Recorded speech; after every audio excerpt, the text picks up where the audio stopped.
When the world gets weird and the bills get thick, you call on Clint and you feature Dick. One talks numbers, the other talks slick. Two dads, one mic, yeah, this could stick.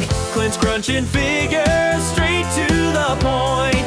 Dick's just here to laugh in the joint. It's the Clinterific Show, featuring Dick. Dick's quick with a joke, Clint's got the math. Together they'll balance your checkbook and your laugh. They'll talk finance, fun, and fatherly fails, with liquidity dreams and 401k tales. So grab your coffee, join us a ticket, the Clinterific Show, featuring Dick. And welcome back, everybody, to the Clinterific Show. We're on episode... Nine? It's 9 episodes now. Yeah, episode 9 know. Featuring Dick. And hey, I want to welcome the real Right Tool? Right Tool. The real Right Tool. Yeah, it's Right Tool, but this is Jordan from the Lawn Tools of TikTok and YouTube fame. I don't know if you can obviously see his accolades on the wall behind him.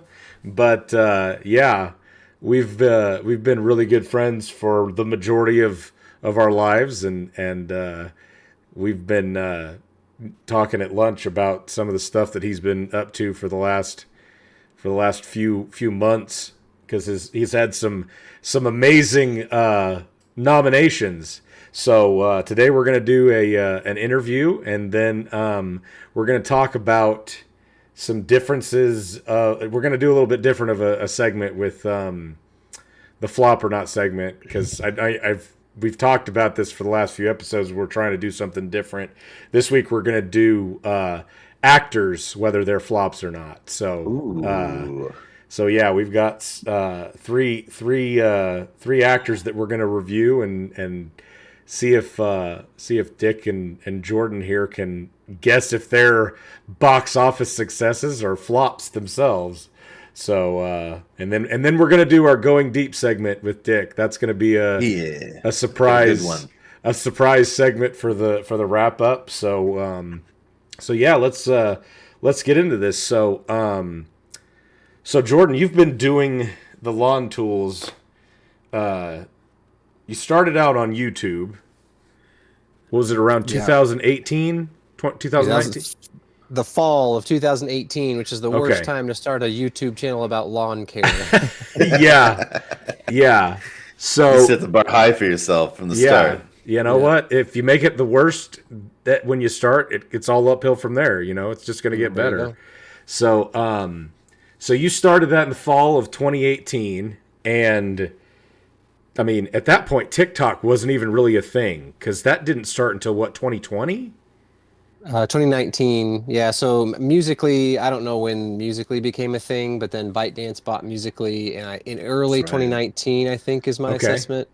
I didn't start doing TikTok until, well, kind of funny, because I started probably in the fall of 2019 doing TikTok, which I knew about it. I learned about it in the summertime. Literally got on there. Someone told me about it. So here we can go rewind. This is kind of an interesting story. I made some videos on Vine. I was in big throwback. Optometry school. Yeah, I know. But I was in optometry school at the time, and I had made some videos of my dog and just some other goofy stuff. And I was seeing these other people on Vine just like becoming, famous and wealthy and all this sort of stuff, and getting these sponsorship sort of deals. And I was like, man, like these people, like their videos are not that good. How are they becoming famous? Like, I don't think these people are that funny.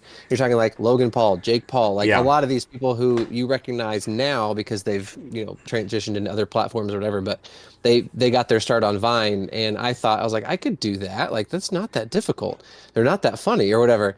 Anyway, started making some videos, and one of my buddies was teasing me about being Vine famous, because I'd gotten some views and started getting some traction. I was like, maybe there's something to this. Like, maybe I need to go all in. And I really wish I kept better journals, because I am pretty sure it was the next day. I literally, in my head, was thinking about it, and I was like, I need to go all in. Like, I need to start making videos and get serious about this and start posting on Vine, like, a lot, like every day. And I am convinced in my head that it was the next day that they announced that Vine was shutting down. Oh yeah, Um, yeah, if yeah, it wasn't the next day, it was very soon after that. And I was just like, it let the Oh air out of my tires no. so much. I was like, you got to be kidding me. I said, yeah. well, okay, I know there's going to be an imitator. There's going to be somebody that comes next. I'm not going to miss the boat. I'm going to start early because that's what all those people did. They just started Yep. early on Vine, and that was their biggest superpower. So I said, I'm not going to miss the boat. Next time I see something like this, I'm going to start early. Well, I learned about TikTok in the summer of 2019, and I watched a few videos or whatever. I was like, this is not Vine. This is just kids dancing on here. And I was like, this is not. And I'd already started the lawn tools on YouTube, like long form stuff. And I was like, I don't see any way that I can post anything on here. This doesn't make any sense. Like, these kids are just dancing. This isn't Vine. This is just like specifically about dancing.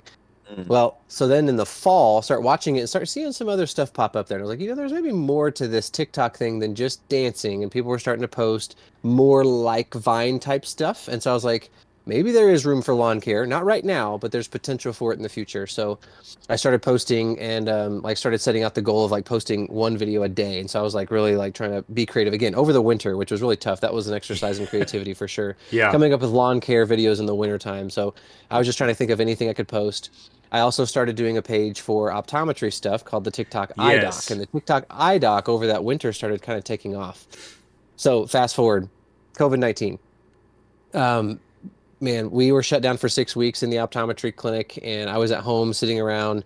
Everybody else was at home sitting around looking at their ugly lawn and Googling, like searching for different lawn care content. And the lawn tools took off during COVID on YouTube, on TikTok, on Instagram, like everywhere. Everyone was talking about how their views on any social media was like getting way more views during COVID because everyone was sitting around at home not wanting to work. Yeah. So the lawn tools kind of took off, and when I got back to the office after a 6 week hiatus for COVID, I was talking to a contact lens rep, and he had seen the videos for the TikTok eye doc, and he was talking about like possible sponsorship and blah blah blah. So he like ran it up the flagpole, and this contact lens company just basically was like, nah, we can't do that. The conflict of interest, it's not going to work or whatever. Just shut it down. At the same time, during COVID, I did a sponsorship with Miracle Grow for like the first day of spring or whatever. And that happened to be like a video where they ended up paying me more than I thought that anybody should get paid for a sponsored video on TikTok. So like that shift happened all at once. Like the TikTok eye doc, I was like, this is not sponsorable. The lawn tools is way more sponsorable than I realized. So I just let the TikTok eye doc die with 150,000 followers and just went all in on the lawn tools. And here we are. Like Yeah. it just has snowballed from there, and Yeah. other platforms, new stuff, and it's just been kind of a wild ride. Yeah. Approximately 4 billion views later. If you say so. I The don't last even know numbers that number. I checked your like Social Blade profile or whatever, and everything that I saw on YouTube said that your total view count, which obviously this is only YouTube, this doesn't have your TikTok numbers or anything like that, but it said that it was something around a little bit over 4 billion views between all of the videos that you posted, which is incredible. And one of the things Wow. that, I want to toot Jordan's horn here for a second. The dedication that I have seen him put into this is nothing short of amazing and incredible. And beyond that, to be able to do this for 2.5 years and not make a dime off of it, but to just keep doing it as a passion project and have it hit the levels of successes, I've been nothing but proud of how well this has taken off. So, kudos to you for sticking with it and going the extra mile, even when there was no idea whether it would turn into anything or not. No, But for sure. It's been a grind. And this is like my office right now. You see some of these things on the wall or whatever. This is actually just my closet. And it's literally like 4 feet by 4 feet, and it's yeah, tiny. But this is my office. And so this is where a lot of early mornings Nice. are spent editing. And so for a good 4 years straight, I was waking up at 3:45 in the morning to edit videos before going to work out, before going to work. Right. Because I knew it was going to happen when I got home from work. That was family time. And right. so Yeah. like I just started waking up earlier and earlier and started doing 3:45, and I did that for years, which seems crazy now. Now I sleep in till 4:30. So Yeah. Nice. Sleep in. Nice. Yeah, he sleeps in till 4:30. Yeah. Oh man. Well, that's and the thing that's even more amazing about that is that you've been so intentional about family time as well, because you know the grind life that a lot of people in the finance segment talk about. If you want to really have something take off, it truly is a grind, and you're going to have to put in a lot of hours. And the unfortunate part is that a lot of people that take on that lifestyle, you got to sacrifice something, and unfortunately families typically end to be the ones that get sacrificed. And so for you to be able to focus and make sure that you still intentionally set aside that time for your families is just as much of an accomplishment as those medals on the wall, even though you probably won't necessarily. I mean, I guess you technically do have one that your son made, that the world greatest dad. As far as I'm concerned, that's just as good of a, if not better, of a medal than the silver YouTube plaque, or whatever they call that. Yeah, so here's the 100,000 subscriber YouTube, or this way, 100,000 subscriber YouTube plaque. This is the 1 million. But right before we got on this phone call, I pulled that one off of the shelf up here. It was covered in dust. I keep these hanging up. So like the kids' drawings, there's one over here that says, "I love you, Dad." This one says, "My dad's lawn is the best," or something like that. It's like the kids' stuff is the stuff that stays hanging up on the wall. This thing was collecting tons of dust just a minute ago. Yeah. But I will, I give a thought, I guess, on that. Like as far as not sacrificing family time, it hasn't always been that way. Like a lot of the early days, I definitely did sacrifice family time, and it became like a source of argument, which is where I give my wife like a huge shout out, because like the early days of the lawn tools, I always tell people she's the second hardest working lawn tool of all the group of us, because she spent so much time watching the kids and taking care of everything in the house, because that much time editing, and I didn't edit in the evenings. But you think about, like, I have had Fridays off for like my entire optometry life, and basically all day long on Friday, all day long on Sunday is spent mowing the lawn and doing the work and filming and stuff. So the editing is, only a small part of it. So like, it was definitely a source of like argument, and we've had to work on that for sure. Like it's been, it was stressful, and like really stressful for her. So like I shout her out, and that was actually a big reason. Part of it, we just went to the TikTok Awards a few weeks ago, and I took my wife. She was my guest at the TikTok Awards. Number one, that was just fun. It was like a ritzy sort of thing, and TikTok is footing the bill and putting up in a nice hotel and everything. But and she kind of felt bad. She was like, "You should take, Aaron, you should take the left tool, right? Like the lawn tools." And I was like, "No, I'm taking the second hardest working lawn tool." And I think that Aaron would be the first one to tell you that. Yeah.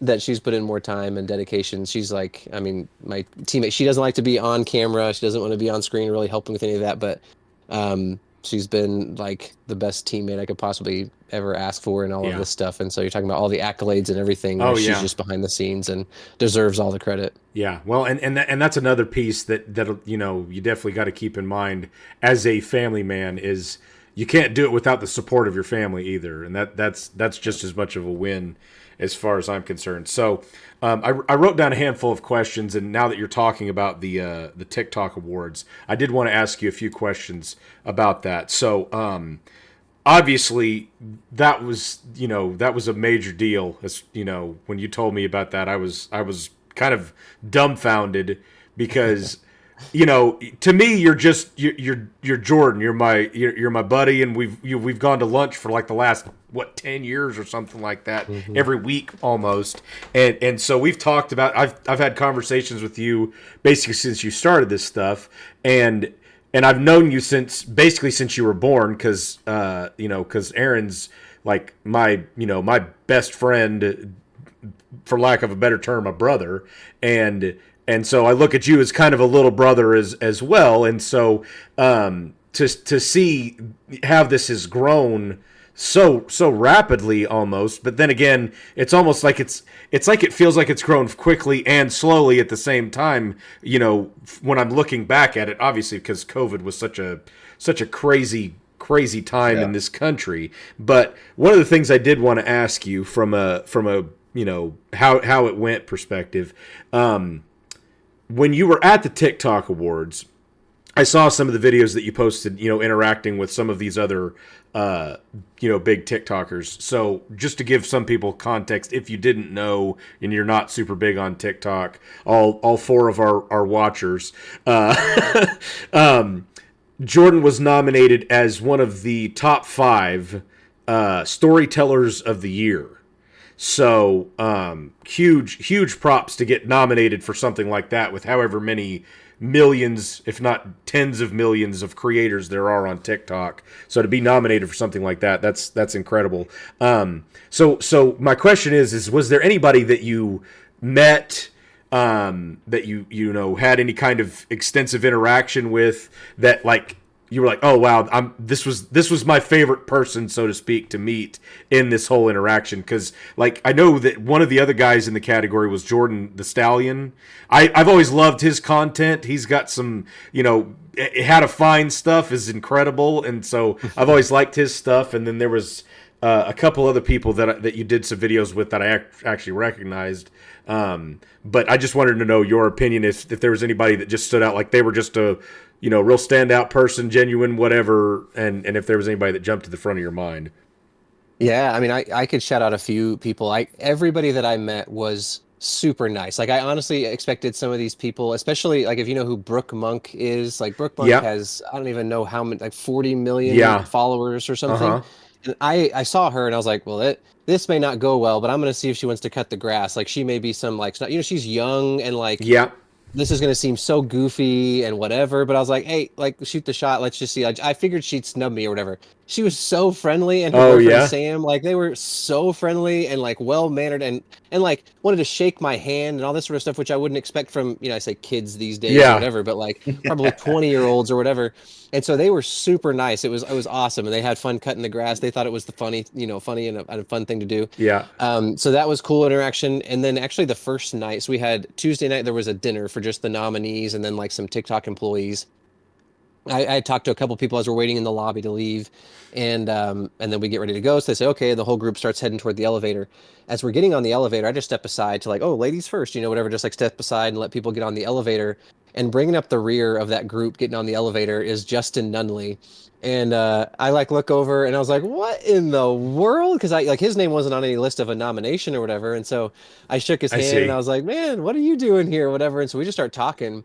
And he's from Alabama, if you don't know, and his thing, like if you don't recognize the name, his thing is to give you like a fun fact. He'll like interrupt a video, he'll use somebody else's video and then like jump in there and be like, you were looking or whatever it is, and then he'll say, did you know that, and then spit out a fun fact. And he said, well, now you do. So like that's his thing. But he's gotten pretty popular. He was actually there because he was presenting an award. They paid him to go there Okay. and Wow. present Educator of the Year, I think, because that makes sense because he's like Yeah. educating you on these fun Hmm. facts or whatever. So he was presenting Educator of the Year. But we actually like kind of hit it off. I told him I was from Arkansas, and he's like, "Oh man, we Southern boys need to stick together because this place is not for us." Yeah, yeah. It was pretty funny being in LA and in Hollywood. But he messaged me that night and like sent me his phone number and said, "Hey, what are you doing tomorrow?" Because Wednesday was like a dead day. We didn't have anything going on. He had a rehearsal for the TikTok Awards, but other than that, he was free. And so I texted him. I was like, "Hey, we actually already had plans. My wife wanted to head out to Santa Barbara, so we just wanted to go see, sightseeing." But Wednesday night, we already had tickets to go to the Comedy Store. And I said, you're welcome to join us if you want. And so he bought a ticket and he went with us to the Comedy Store, which is right across the street from our hotel. Oh, okay, And we went nice. to a stand-up comedy show there together. And then like actually ended up being on the same shuttle to go to the TikTok Awards. And so we were on the red carpet together like the whole time. Like I hung out with him and like have his number now or whatever, which is Wow. kind of crazy because my father-in-law is like a pretty super fan of Oh Justin yeah. Lindley. So I made sure to get some pictures and that was pretty cool. And then Jordan the Stallion, you're talking about him. So the nominees for Storyteller of the Year, we all sat together. We were all in the front row of Okay. one of the sections. And this is what you'll figure out. Like, go to an award show and the really popular people show up late. So like Young Gravy showed up late and left early because they don't want to get swarmed by people all the time. So Paris Hilton showed up on time. She showed up early and she stayed the whole time. She wanted the attention and she was definitely getting it. She had an employee, like some girl that worked for her that was holding LED lights on Paris Hilton the entire night, like so that Oh people my could take pictures and gosh. videos and stuff. And Paris was like just posing and all this stuff. There were ropes blocking off the stage. She just moved them and went up there and she's like taking pictures before the thing. Like these ropes, I these do what I ropes are for want. you. Yeah, these ropes are for you people, not for Yeah. me. And Yeah. What do you mean, you people? What do you mean, yeah, you yeah. people? Yeah, but that's what I figured out. The popular people know that they need to come late and then like leave early. So yeah, that was like Young Gravy. But Jordan Okay. the Stallion showed up late and he sat in our row. But lucky for me, the show started late, so he was still not technically late. He was like on time, Okay. but they hadn't started yet. Yeah. So I went over and had him cut my grass or whatever, and he was being kind of quiet. He had some guy with him there and a friend or whatever, because you could have a +1 at the TikTok awards, but not at that dinner. But Okay. Yeah. I went over and had him cut the grass, and he was friendly. He was like, "Oh, this is fun," whatever, and he was friendly. But on the way out, he left early. So on the way Yeah. out, he stopped and he shook my hand, and he like leaned over and he kind of whispered in my ear, and he was like, "Hey, man, you guys are killing it. You're doing awesome. Like, keep doing what you're doing. I think it's amazing, and you're gonna blow up. Whatever. Just like you keep going, like just encouraging." Yeah. And I honestly don't know if he's actually seen my stuff or not, or if he was just being friendly, but like he like went out of his way to stop and shake my hand and like say something to me. And then as like an afterthought, he was like, "Oh, I better say something to this guy next to him," and then he like leaned over and said something to him. Yeah. So I think he may have actually like recognized my videos, like the rock videos or whatever, because you Yeah. think about like how many hundreds of millions of views and Yeah, the that's type of people insane. that end up seeing that. You have no clue. Because I get likes every once in a while from celebrities, and you'll see like, "Oh, this like Reese Witherspoon liked your post," and it's like, that's crazy. Like you Yeah. just don't really think about the type of people that watch it, even if they don't like it. You have no clue. Or like tons of athletes. I get professional athletes all the time that will like my stuff, or sometimes even follow. And I've chatted with some of them. And that's kind of fun, but it's kind of Dang. crazy to wrap your head around like 100 million views, how many people that really is. Yeah. And then like just imagine them watching your video sitting in their living room, like scrolling through. It could be Yeah. LeBron James just because he's bored. Who knows? Like, Yeah. but he's not. Yeah. So no, I thought everybody was way nicer than I would have expected, though. Okay, yeah, that was one of the things I was curious about. I was like, I always wonder if, like, when you get to that kind of a situation, does it go, is it the way that you expected it to be, or are people like, yeah, I met a bunch of people and they were all just snobs and they just pretended to be happy about doing the stuff on the video, and then as soon as you shut off the camera, they just ignored me and walked off. And so it's nice to hear that at least the ones that you interacted with were actually like genuinely nice people and worth interacting with, because it's always discouraging. We're like, oh yeah, they've got 150 million subscribers and they're just a garbage person. Right. So Yeah. so Yes, that I- go ahead, Ricky. Sorry, let's say you brought up a really interesting point. Like, I didn't even think about that. Like, the people who see, like, the reach that the videos and the shorts have, like, that's crazy. Just to be like, you think when you put out this stuff, you think, there's a lot of no-name people that I'll never meet or never, have any interaction with that are going to see my stuff. And then you see someone that's like, I used to watch your movies growing up or something, Yeah. or like watch you play ball, and it's just like, whoa.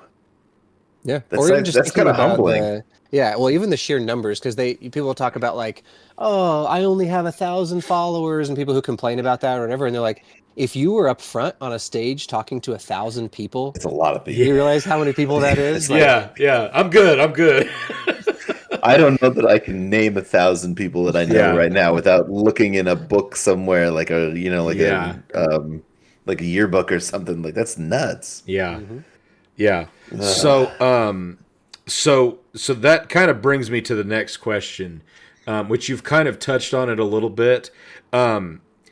How, because you were talking about this at the beginning. You wake up at you're sleeping in now until 4:30, but for a long time you were waking up at 3 o'clock in the morning to edit videos, and then you go work out for 2 hours, and then you go to work. Up until recently, it's been 4 days a week, right? Like, because it still kind of is 4 days a week. The Is it? Wednesday is a weird hack because I work through lunch, and so I just basically Oh. like front loaded my schedule. So I Yeah. still work. I see the same number of patients and really work the same number of hours. I just like front loaded it so I get off earlier so that I can get stuff done. And Right. don't give me too much credit. It's 3:45 that I was waking Oh, up. 3:45. Okay. Yeah. Still So in the 3 o'clock hour. so if you were to try to nail down one thing, one thing that you do, or one mentality that you have in how to stay what I would refer to as supremely motivated, because me looking at you from an outside perspective, especially somebody who knows you so well and has regular interactions with you, when I see some of the stuff that you accomplish and that you get done, I just see you walking around and I'm like, I'm just tired watching you. So so if you were to try to come up with one thing that's a this is the tip I would give somebody to to give them that little boost, that little bit of oomph to get to being and staying motivated, even if it's just a little bit. What would that be? Yeah. It's kind of a crazy question because what's nuts is I'm not sure if I'm that motivated. Like if I knew now what it would take, like if you said, okay, start today, but if you could show somebody like this is all the work it's going to take to get to the point, you'll be at this point in what are we talking 7 years, Yeah. 8 years? You'll be at this point at 8 years. I'm not sure I would do it because I've had other ideas. You have other like business ideas, and you go, that one sounds like a pain because you'd have to do this, you'd have to do that. It's going to be a Yeah. grind for 5 years. You're going to do this and whatever, and not been willing to like bite off those things. So Right. like, I think that's part of it though. Like the ignorance of not knowing what it's going to take is the only way that you get started. It's just Okay. like going for it, like, and not realizing how much time and effort and energy and work it's going to take. Like, because like I said, if you told me to like start another social media channel like from zero right now with no Yeah. other outside influence, um, I would be like, ugh, like that sounds terrible, honestly, like that. Yeah. It does. So I Yeah. think like not Yeah. knowing is helpful. But as far as like, I think like working out is probably one of the biggest things that like I have these correlations for real life, whatever. But in Tony Robbins, this is straight up Tony Robbins. Whereas like if you just decide, you have to wake up every day, your alarm goes off, and you have to decide, okay, do I want to go to the gym or do I not want to go? I'm tired. This bed's really comfortable and whatever.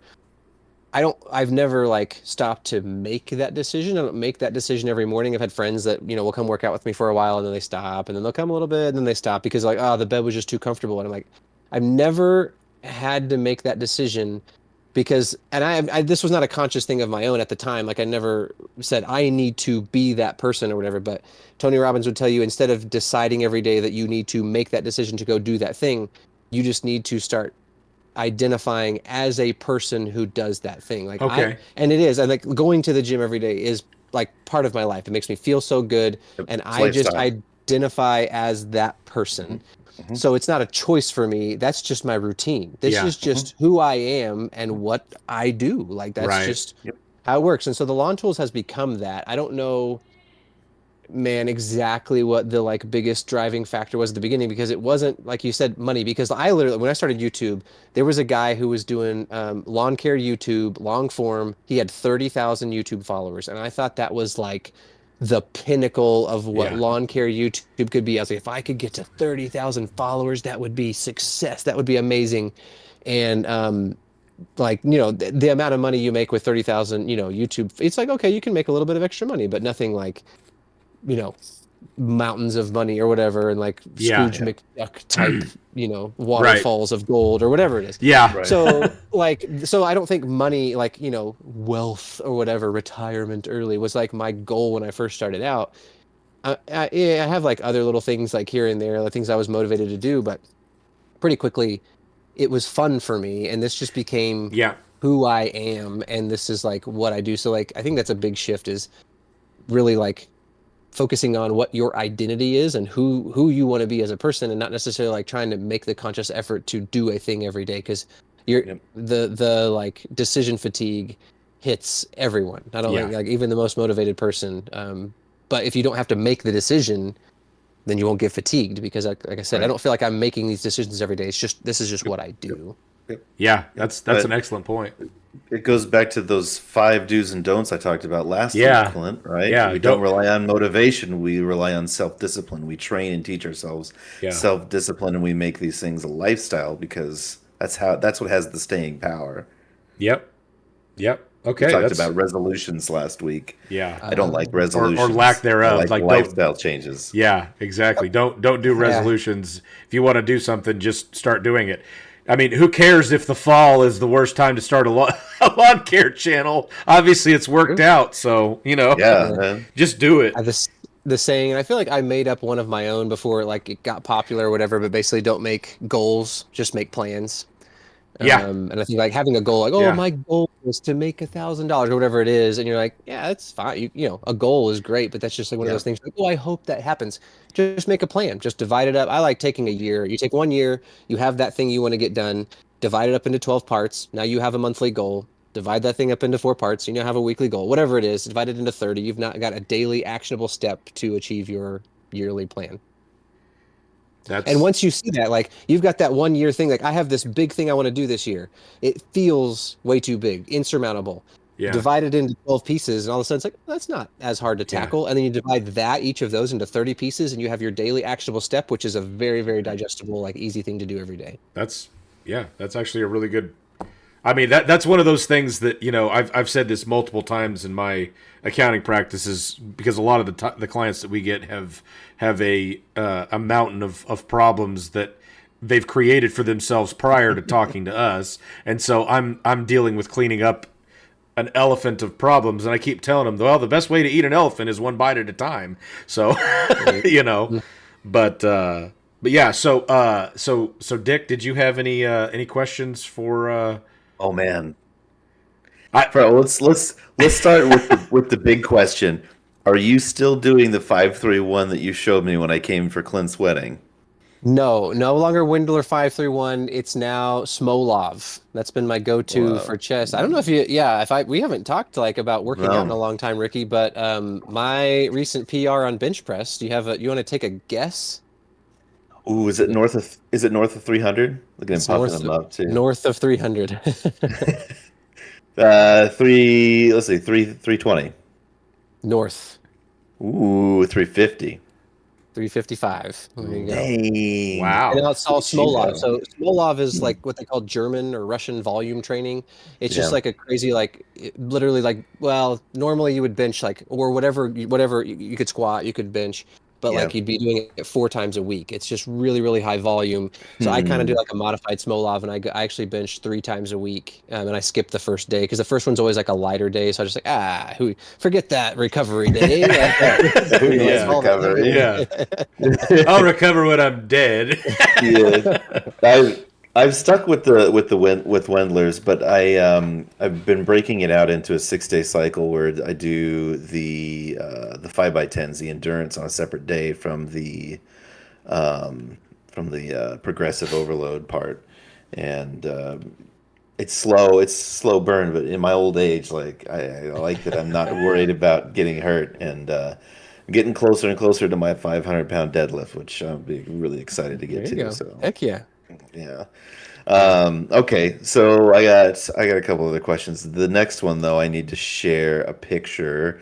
And so the picture here is I just want to ask, what in the world were you thinking with the three arms thing? Can you see that? I cannot. It says We watch stream. Here we go. Oh, it's not gonna work. 3 arms. Now I'm trying to remember what in the world you're talking about. So okay, so I was scrolling okay. through your YouTube channel in the Yeah, I think everybody thumbnail, can and see it. Oh, I I stopped remember. on one, and I was like, "What the heck? He's got three arms. This is so There we go. disturbing." So that's literally what I was thinking was like clickbait. Like, so there were like 5 steps or whatever. And so I was talking to my editor, when we were taking that thumbnail, and I was like, what if I was like trying to figure out how do you show all the steps? And I was like, I Like need another arm. Just edit in that. like a third arm or whatever. Like, It's so like we it literally just just, grew out of your armpit. Like Yeah, this is so freaky. I love it. I yeah, love it. yeah. That's good That was stuff. not AI generated.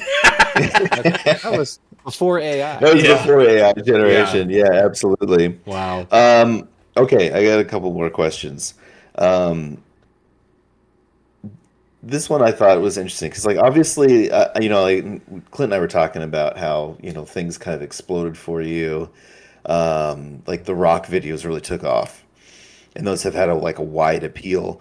Um, did you ever think that like that particular like thing would take off, or was there like did you have an idea or content that you thought, hey, this will make like this will go big that didn't pan out?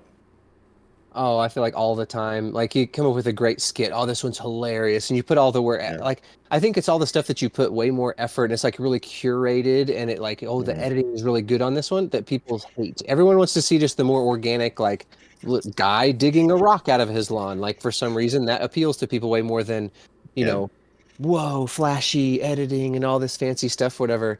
Actually, here, fun fact, that one of the videos I did in the fall of 2018 was I used a jackhammer to cut the tip of that first rock out of my lawn. So that was like sticking out into this like ditch in my lawn. And I went with the skid steer, that my dad's skid steer that I was using to do some dirt work. I said, well, I'm going to get this rock out of here while I'm at it. I go put the bucket of the skid steer under that rock and start lifting, and the ground moved like 10 or 12 feet away from me. And I was like, oh, shoot, let's leave that one there. And so I just left it there and borrowed a We're going to come jackhammer. back to that one in 7 years and make a Yeah, boatload of I money. did. I'll leave that one there. I said I'll leave it there forever. Like I never would have imagined I would have ever dug that back up. But borrowed a jackhammer and cut the tip of it off, so just so it wasn't sticking out of my actual lawn. So that bare spot that that huge rock was causing was always there. I always knew why it was there, and I always just thought, oh, I'll never do that. But I saw a couple of videos. Like I did a video where I was telling people, hey, if you have a bare spot in your lawn, you can take a screwdriver, stick the screwdriver down, and if you hit something hard, it's probably a rock. You need to dig it out and then fill it with dirt so your grass can actually grow in that spot. So a couple of other Mhm. guys did that. That video got like quite a few views because I stabbed the ground, and the last spot that I stabbed ended up being that manhole that's under my lawn. So that video ended up getting quite a few views. A couple people responded to that video and they were like, this guy told me to put a screwdriver down in my lawn, and now look. And then they had like pretty big rocks, that they had dug up. And I was like, and their videos got like a lot of views because they dug up these big rocks. And I Oh. was like, oh, people like rock videos? Like they like you digging up big rocks, huh? And so I literally told my brother-in-law, I was like, well, if people like rock videos, I know where there's a freaking huge one. Let's go dig it up. And Heck the rest yeah. is history. That took off. And yeah, I never would have imagined that it would have gotten that many views and that I would have dug up, what, of 12 or 15 more of them throughout the summer. But a sneak peek for all of your followers out there, I know where a much larger rock is, not in my lawn, but a much larger rock is that's going to be my project for next summer. So stay tuned. Nice. Oh. I Nice. will definitely be tuning in. I'll be tuning in for that. I got to see more of these rocks. Yeah. Yeah. So, All right. do you plant those? Yeah. Do you have those flown in He has from rock Italy? seeds. Yeah. No, he has rock seeds. Yeah. No. Yeah, that's the Anybody question who everybody lives asks. in Like, these are Northwest planted. Arkansas What's- knows exactly why you have so many rocks in the yard. What's the right. best fertilizer for rocks? Yeah. To get Yeah. them to grow. Yeah, it's Yeah. Arkansas fertilizer. It's Oh, okay. yeah. Rock salt. Yeah. Yeah. Yeah, that's funny. All right. So now that you're a big, famous YouTube, TikTok content creator,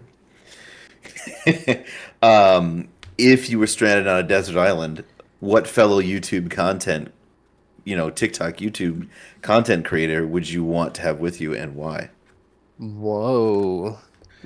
Man, that's crazy. So it's gonna have to somebody actually, okay. This is my kids love watching Dude Perfect, and I would pick Tyler Tony, the head guy of Dude Perfect, because Okay. he's good at everything. Like, and Yeah. they've done survival videos or whatever. And so if I had to count on anybody to get Oh me off that yeah. island, it's gonna be entertaining while you're doing it. Tyler Tony would definitely be able to figure out a way to get off that dang island. Nice. Nice, nice. So, how's your relationship with social media now? Because like I've talked about it a little bit on our channel. Like I've tried to avoid a lot of it, but like now that you're at your point where you're transitioning towards your career being more on social media than not. Like, what's your relationship? How's that change your relationship with social media? Yeah, if it's a dating relationship, I would say it's guarded, because just Mm, like Vine shut down overnight, you just never know what that's going to look like. And so, what does the future of that look like? Now, even over the past few years, I've told people that, like, yeah, it's kind of crazy, but I'm thinking about doing more of this social media stuff and kind of slowing down on the optometry end of things. And you'd think like old people would react and be like, oh, well, doesn't, optometry is so much more reliable and optometry is so much more consistent, or, a sure thing or whatever. And I'm like, man, Is it? with AI, yeah, I'm not so Yeah. sure that's the case. oh Now, yeah. I can see a path where both of those things disappear. So it's like, Mm, if you talk about diversifying your income, it's like, well, it might be impossible anymore. You just got to try to keep rolling with the punches and trying the new things and seeing what else is out there. But now I'm trying to remember. Oh, my relationship with social media, yeah, because they change stuff from time to time. So it's frustrating. It for sure is like, they'll change the monetization policies. They'll change, well, how much you're getting paid. Like the RPM will just drop out of nowhere for no reason. You're like, you got used to making this amount of money, and all of a sudden, for the same number of views, you get paid a mm, tenth. And it's like, that stinks. But I don't own the app. I'm not the one who created this app. They gave me a free way to come on here and make money. So who am I right. to like be like, you are, being mean to me or whatever? Like, Yeah. so I just roll with the Right. punches and try to figure out new ways to do it. They kind of owe it to some of their big content creators, though, to make it worth their while, because Hmm. that's Yeah, part of what drives the ad they have revenue helped. is Yeah, people want to see that content. yeah. I mean, it's not like I say I didn't build it, but like, oh, the Right. content creators or whatever. But like, Yeah. I'm not. I don't know. I'm definitely not too naive to think that I helped build this thing. Because like, if I wasn't doing this, 15 other people, whatever, like would be doing it. Like, there's lots of people making lawn care content on TikTok, so it's not like Sure. I don't know. I'm not too proud But to admit that I didn't do anything. how many of them have got that gold button?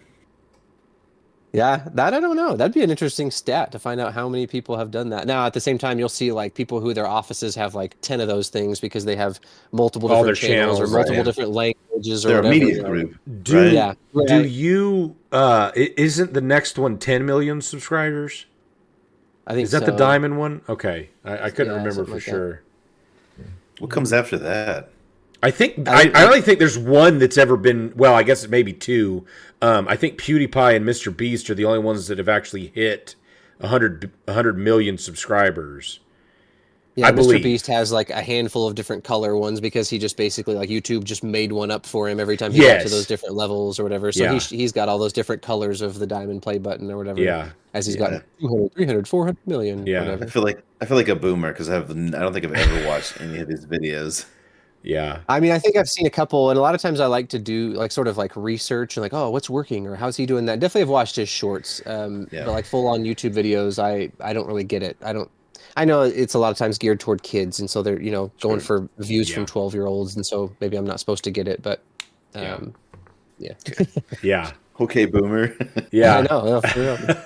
I felt Yeah. old at the TikTok awards for sure. I was like, I don't belong here. Other than like Justin Nunley, he's older than Yeah. me, and I there's was like gonna a couple other people, but like not very many that were older than me. That's for I was sure. gonna say, yeah, I was watching the recap of like all of the stars that from TikTok that were there, and I'm just guessing because I don't have no clue what their actual age is, but I would be willing to guess that 95% of them are under the age of 30, just based on what I was seeing, and so that was that was interesting to look at from that perspective because I was like, well, I know Jordan's 30. What, you're 37 now? Yeah, Mhm. yeah, because Getting up there. yeah, so like, yeah, I mean, oh, it's depressing that I'm going to be 40 this year. The water's not that bad over here, Clint. Yeah, yeah. Except for I can't swim in it because I'm geriatric. We'll So, get you some little like ducky floaties for your yeah, arms. yeah. You'll be I'm fine. gonna need one of those inflatable fall guy things that it goes in your belt, and if it feels you falling, it turns into a life raft. Make sure I don't break a hip or something. So if that was all your questions, Ricky, I did have two more. I think we got about 10 minutes left before Jordan needs to head out. So I do have two questions.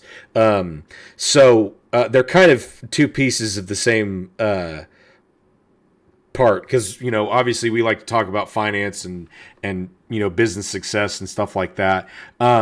So from your YouTube, TikTok, because I'm assuming you have that set up as an LLC for the business, and you run everything for both channels. As far as monetization through those. Do you? So like currently, for example, if you posted a video today, of a new rock that you dug up in your yard, and let's say for the sake of a number that it got 100 million views over the weekend, would you make more money on that video, or would you make more money on the library of videos in your content creation, catalog? Does that make sense? What I'm asking, like, is there more monetization priorities or incentives for new content, or is it kind of just you get money based on view count? I think you get money based on view count, but your more recent content is going to get recommended a whole lot more than old stuff. Like I get views on YouTube, I can see the analytics and see the old videos getting views, but there's definitely a recency bias in the algorithm. Okay. So like they're gonna recommend the newer videos to people way more heavily than they are the old videos. And that's across the board, TikTok, YouTube, any of those platforms. As far as I post a new video. I mean, yeah, like, so the more money is going to come in that day from the most recent video that I posted than probably the old stuff. I say that, like, some of my YouTube, like one of the videos I posted a few years ago, you're talking about like 4 billion views on YouTube. One video that I posted a few years ago has 560 million views on YouTube.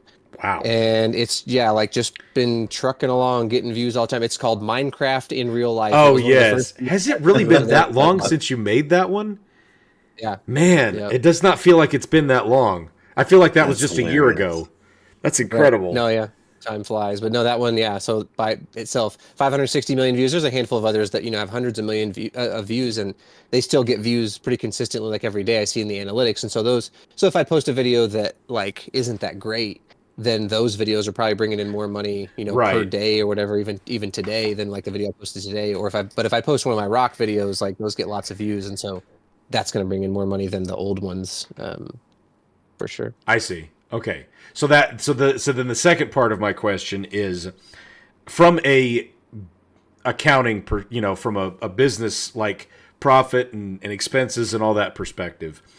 When you make a video, do you analyze things from this video has, I'm expecting to make like one of your bigger rock videos recently. I know you had to hire like you brought a giant crane in. I'm assuming you hired that guy. I don't know how much that cost. So from a costing perspective, when you're going in and creating these videos, how, like, are you expecting the cost to be a payoff? Is that like I'm paying, let's say that guy cost $2,000 to bring in and bring that crane to move that rock out of your yard. Are Just you surprisingly doing accurate, by the way. was I don't know how you know how much a crane costs to rent, but that's It's just one of those numbers things that I do. But He's a savant. let's yeah, so $2,000 to bring in that crane to rent and have him, move that out. What's your return on investment for that? Like, are you looking at just that cost, or do you have any other costs? Like, do you have, because I know you do a lot of your editing yourself, but do you have a team of editors? Because obviously you're pushing over 3 and some change million subscribers on YouTube. You've got, I don't even know how many on TikTok. right about 3 million Is as it well. okay? Yeah. So obviously you're a very successful channel. What kind of costs are associated with that? Like, is it literally just I have this guy come in and I pay $2,000 for him to pull the rock out, and that's really the only actual cost associated with it? Or do you have like a team that you work with that are additional costs that are on payroll, and you're dealing with payroll taxes and all this other stuff? Does that make sense? Yeah. So I don't have any employees like that I pay with, that would be payroll tax. So independent contractor. So I have people that help me. My brother-in-law is like the main one, but he's an Yeah. independent contractor, and I just pay him, hourly, whatever. Okay. But he helps me a lot. Like, so most days that I'm out there, he's either videoing for me or helping me dig the rock, and he may be off camera, he may be on camera. He may, Okay. like, it just depends. So I pay him. That's like the main employee. But then I do have a videographer who I've had one for a while. I had a guy that was helping me with long form stuff, and then he took a job with Bass Pro Shop and moved away. Got another guy this summer who helped me with a lot of those rock videos.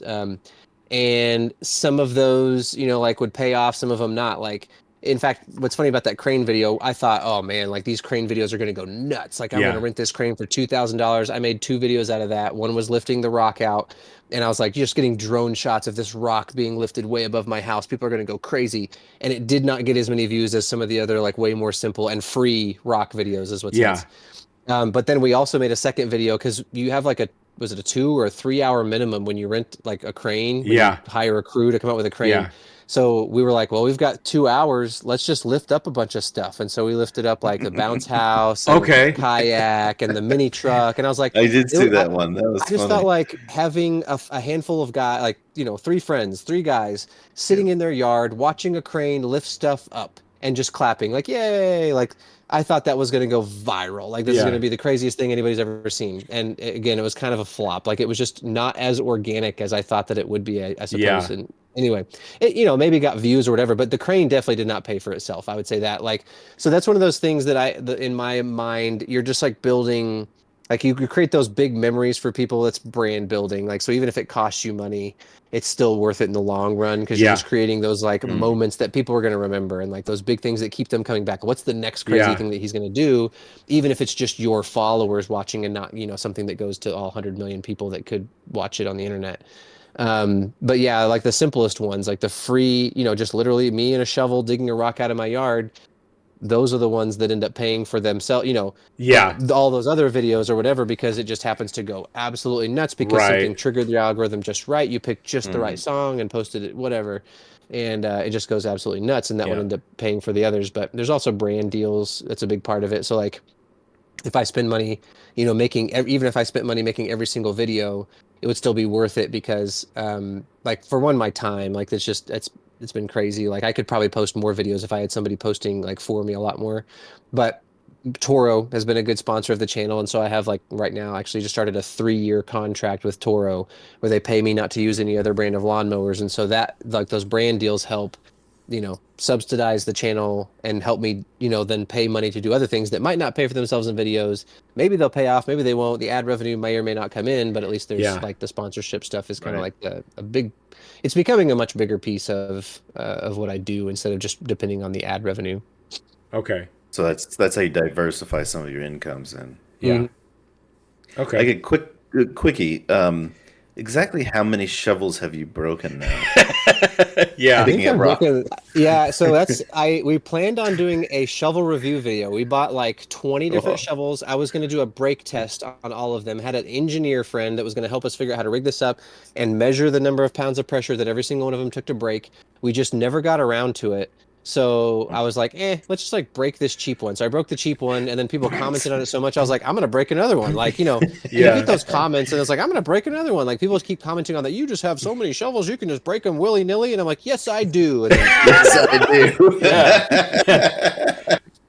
Yeah. Oh, that's amazing. It's fantastic. Yeah. I was gonna say, I think that video where I think it was one of your earliest rock videos. It may have been your first one. You had that big steel pry bar, and then you had like 97 shovels that just fall out of the sky behind you. Was just that was comedy gold as far as I'm concerned. That one, and then I think this was another one of the ones that did not really do super well on your channel, but I was rolling. I was laughing so hard. El Tunyado was driving that little white K truck that y'all have that has like the bed that opens up and all that stuff. He pulls up to. I think you had.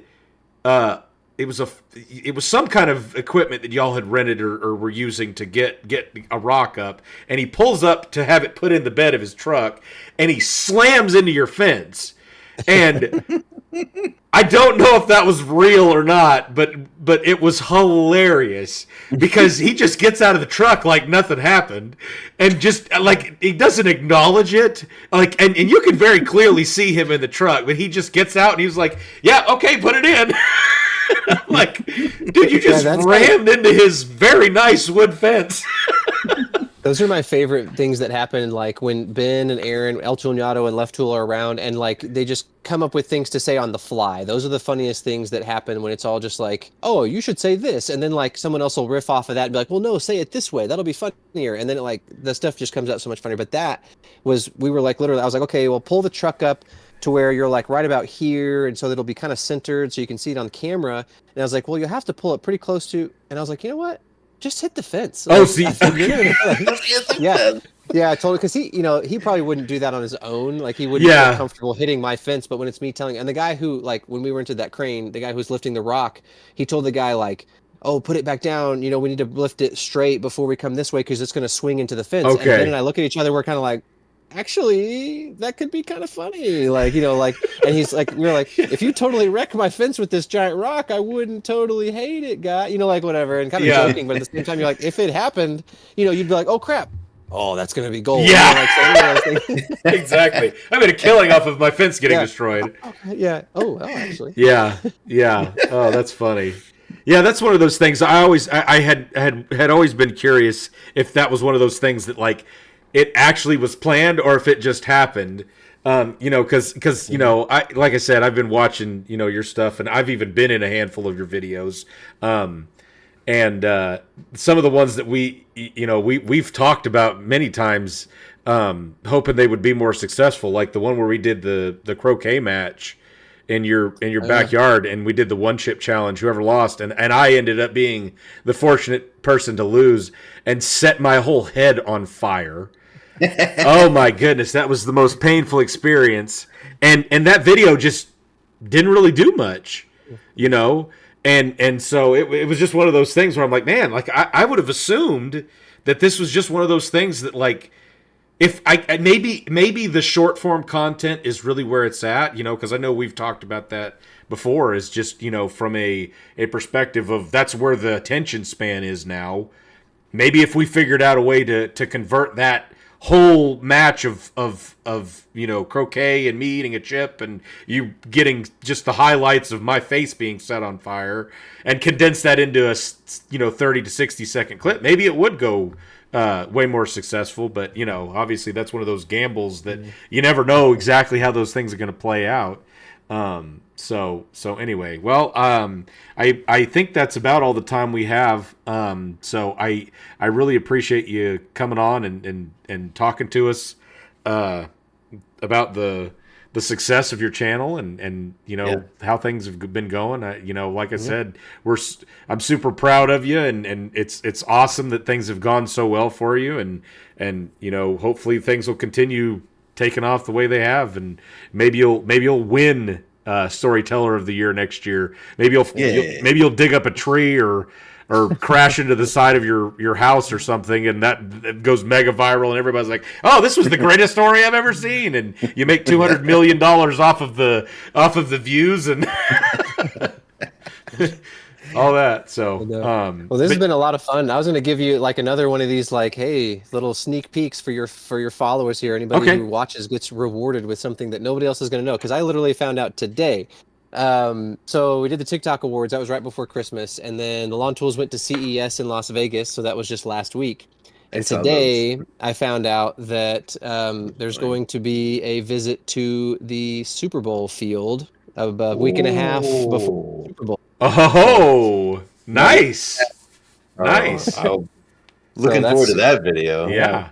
That's what's crazy is like getting in touch with the grounds crew. Like it's been we've gone to Mercedes-Benz Stadium, the Carolina Panthers Stadium, we've gone to the Mariners Stadium, like handful of different places where, you have no right being like, it's just kind of crazy. But because I've gotten to know the turf superintendents, that's my in, and that's how we get to go on these tours, which has been really cool, like kind of singing the praises of those people, because the grounds crew gets no love. Like you think about the Super Bowl field, everybody knows the Super Bowl field is going to look immaculate. The logo is painted, it looks amazing. How in the world do they do that? But like it's a passing thought. You're like, oh, okay, now let's watch football. And these guys have a safe field to play on, and it's immaculate. And there's a whole huge group of people who it's their entire career is making these sports fields playable and safe, and they consider it a win when they don't get any recognition. They say, because if we get shouted out on the news or on ESPN, it's a bad thing, because it only happens when stuff goes Somebody wrong. gets hurt or twists an ankle or whatever. Yeah, interesting. Yep. Well, that'll be really cool. Does that mean LT Turf next season's coming out? Is that going to kick off the next? Well, LT Turf, see that you're talking about like the human attention span and talking about shorts, and LT Turf is another thing that has like completely flopped. It's like my favorite series is what kind of stinks. The LT Turf series and the miniature golf videos, like making an 18-hole miniature golf course for my son's birthday party is like my favorite thing ever, and it flops every year. And it's one of those things, like it's just trying to decide now, is it worth it to keep doing the LT Turf? What I want to do is I want to revamp it. So make it LT Turf shorts. Like figure out how to do LT Turf, but in just like short form. So I don't even know if it would be an official series, or if we just want to keep going these places and keep shouting these people out, like what we're going to do at the Super Bowl. Just like, hey, these are the people that take care of the field. Like not necessarily having like a curated series. Just keep going and keep singing the songs of the unsung heroes of sports, but not in a, you know, LT Turf Yeah. official whatever like series anymore. Yeah. Interesting. Yeah. Well, but yeah, so thank you so much for interviewing with us and filling us in on all the details about the TikTok awards Yeah. and how your channel's grown and successes and things like that. And Yeah, you know, awesome. if you're ever interested in coming back and doing some more interviews or just being part of the podcast, just let us know. We'd be happy to have you. Yeah. And An open invite, huh? yeah, exactly. Yeah. Yeah, we're gonna start doing some more in like guest stars because I've got a couple other people that I'm gonna bring on. Hopefully, I'm gonna talk to your brother and have him come on here and give his the other side of the lawn tools because we got the right side's perspective. Let's talk to the left tool and see what his thoughts are. Yeah, on it. I'd be very interested to hear that side of Yeah, yeah. that perspective for sure. I think his side is probably significantly more leisurely than yours. When he wakes up as you're leaving the gym. Yeah. Well, I mean, that's one of those things. Like, Yeah. it would be very interesting to hear. Like, he's pretty quiet, as you know. Like, he's not gonna Yeah. voice his opinion on that or whatever. But I like to think that he has a lot of fun with it. When Oh, he yeah. comes over. Like, he comes up with ideas, and it's always fun to try to execute on some of the stuff he comes up with. Yeah. It would be interesting to hear, his thoughts on all this because it's just been kind of crazy. Definitely. So yeah, we'll talk at you soon, and thank you very much for coming on, and yeah, for everybody who has never who if on the off chance that you haven't heard of the Lawn Tools, go check out his YouTube and TikTok. Yeah. He's got some great rock farming videos. There you go. I've grown them all myself. Yeah, exactly. Well, thanks for having me. Tell all three of our viewers where they can find your stuff at. Oh yeah, Yeah, it's the lawn tools everywhere. It's basically Everywhere. the lawn tools on YouTube, Facebook, Instagram, TikTok, Snapchat. What's the other app? I downloaded another one. I actually have Rumble? like 40,000 followers on this. I think I have a Rumble because I think they were okay. doing like they were going straight from YouTube and they were posting it, and I don't know if Yeah. that ever really happened, but I think it's called Clapper. You can find me on Clapper. Okay, maybe that's the next big thing. Maybe we need to start I don't know, posting on yeah. Clapper. There you go. You never know. Yeah. You never know. Yeah. All right. Well, thanks, guys. It's been fun. See it. All right. Oh wow. Yeah, that was definitely eye opening because Jordan and I have had we talk about his YouTube stuff and all that stuff basically every week at lunch, and so it's always interesting to find out new stuff because you're asking questions that I don't think about because I'm talking to him so regularly and I don't think about that. So, but yeah, it's great to see such a great guy have levels of success like that and to be so successful in his channel and have the growth and all that stuff while still obviously being able to stay motivated to take care of himself physically, be in good shape and also be there for his family and have obviously there's sacrifice that comes along with levels of success like that, but still just to have a great family and to be able to work through that's rare and shows riches far beyond monetary. I've got a theory about that I want to go deep on later, but I think we're gonna get floppy here, right? Oh yeah. So for our movie segment, I'm still trying to come up with a good name for it, but we're gonna call this one Flop or Not actor / actress style this week. Edition. Yeah. So what I did was I picked the top 3 actors who have significant net worths, but are also responsible for some of the biggest flops of all time.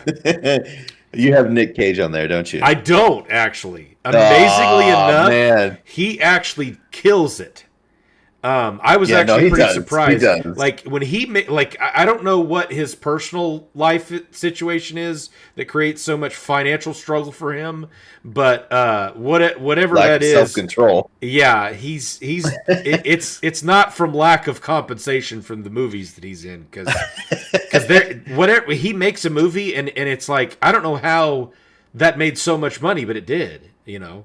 Yeah. So, but no, I surprisingly enough, he was not on the list. So, Really? so I'm going to start at number 3 and work to up to number 1. So, Okay. I think you'll probably be a little bit surprised on this, because I Will was I? definitely surprised when I started looking up this information. So number Mm-hmm. 3, our bronze trophy winner for worth the most, but has the most flops. Dwayne the Rock Johnson. See, now that doesn't actually surprise me that much. Okay. And I'll tell you why. I'll tell you why. Because, I want to say that there has been for a long time, there has been this desire for a lot of the like WWE or whatever WWF wrestlers that they want to transition from doing the sports aspect to doing more dramatic, more acting. Yeah. And I think he tried to enter Hollywood at a time where um, he hadn't really come into himself as an actor, and Mm-hmm. so some of those first movies that he did were really crappy. And then, Interestingly enough, do you know what the first movie he did was? ooh, That was kind of his. I don't know if it was necessarily the first complete movie that he did, but it was his breakout role. wasn't it the Witch Mountain or something? Nope. No. Nope. Amazingly enough, no, I was actually pretty surprised because I saw an interview with him where he was talking about this. It was actually today. It was Who is he in it with? Brendan Fraser. Give me a couple names. Him and Brendan Fraser. Hang on. Yep. You're going to be pretty surprised because you wouldn't think about this. No, no, it's the Mummy and Scorpion King. Yes. Scorpion So King. the Mummy Yeah. Returns was Mummy the Returns. first movie he actually like. I don't know if it was actually the first movie he was in, but it was from how he was talking about it in this interview. Which, ironically, the interview was with Brendan Fraser, so it's a two celebrities interviewing each other. But so it was Dwayne Oh, Johnson and cute. Brendan Fraser, and yeah, he was talking about how Dwayne's telling Brendan Fraser that that he was super grateful for Brendan Fraser basically picking him for the part of the Scorpion King because he didn't really have a lot of acting experience at that point. I mean, he was kind of coming fresh off of the wrestling circuit and just decided to kind of dive into the acting world, and he did the Mummy Returns, and I don't even think he had a single word of acting in that entire movie. Yeah, I was gonna say there was. I think that there was a was little bit of a really clip light at on the acting. yeah, like I mean, yeah, he was technically in it, but that was kind of the first part, and then that turned into. Wait, hang on a second.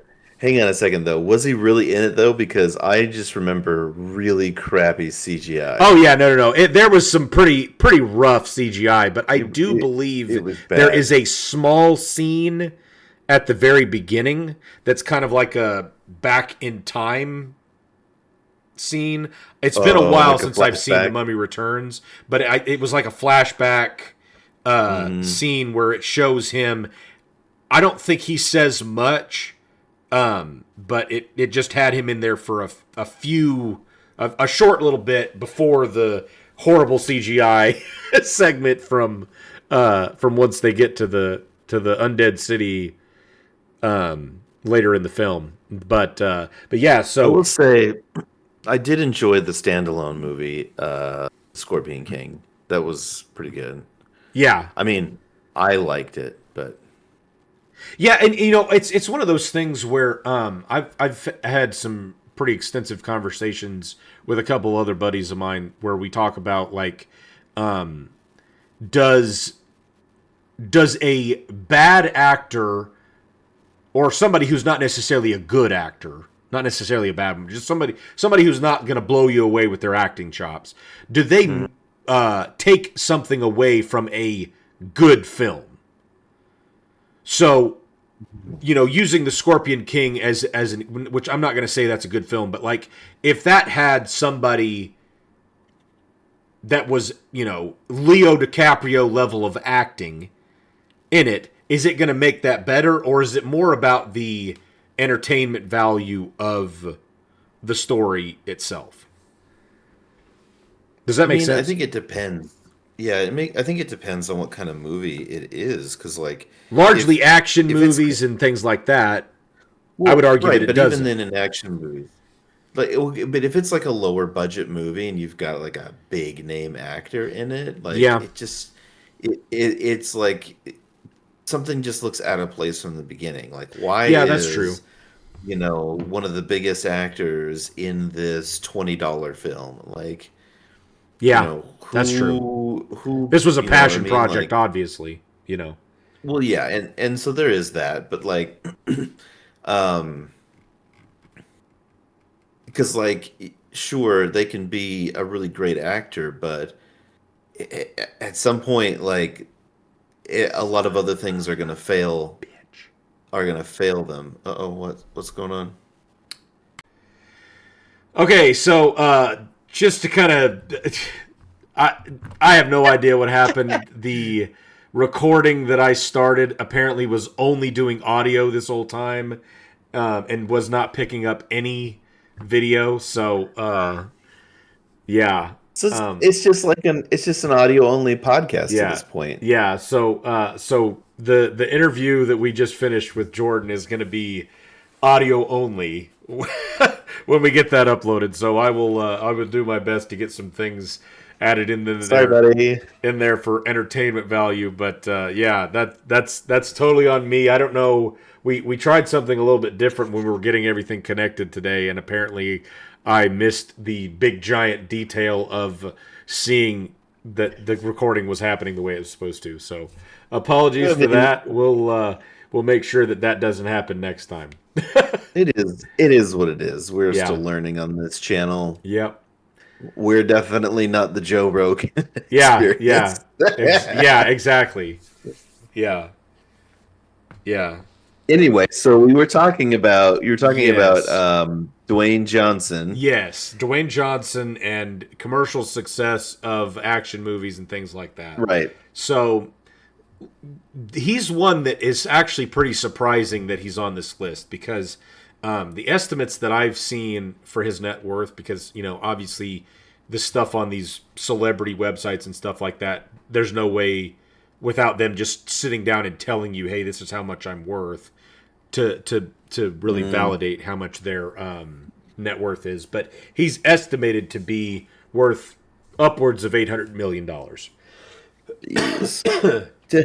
Change. Yeah, which is why I was surprised to see him on this list, because obviously when you've had the level of commercial success that man has, how in the world are you going to be responsible for some flops? I mean, I think we just had a flop, Clint. Yeah. Well, that was right. In 10 years, when we're interviewing Joe Rogan, we'll look back at this and laugh. Yeah, when we interview Joe Rogan. Hey, yeah, make sure that the video is recording and not just the audio, you dumbass. Oh, man. Yeah, so two movies jumped up on flops that were notable for his career, and the first one is, I think it was the first movie after the Scorpion King, and that was the Rundown. Excuse me.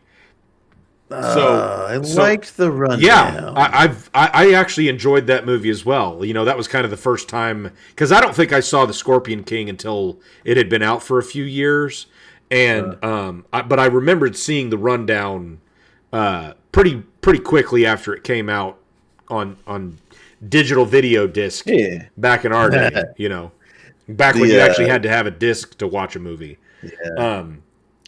So the movie grossed just over $80 million on an $85 million budget.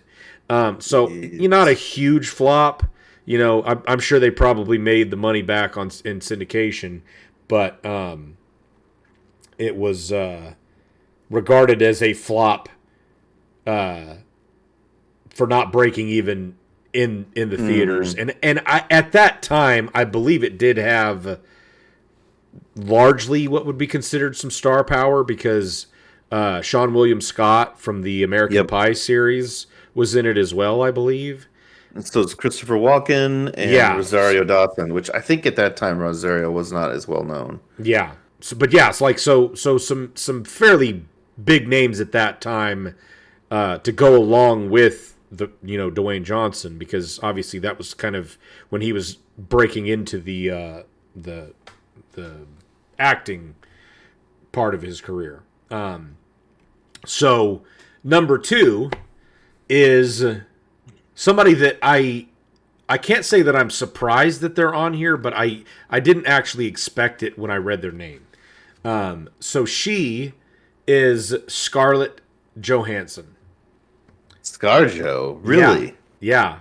Interesting. And I'm probably going to take some flack for this hot take, but I don't get it. I don't think she's nearly as hot, even in her prime, as everybody. I don't think she's unattractive by any stretch. I think she's obviously an attractive lady, but there's all these top 10 most attractive females of all time, and she's constantly in that top 10 list, if not towards the top. And I just don't see it. Well, let's just say she's not your type. Yes, that's accurate. So she is worth $165 million, roughly.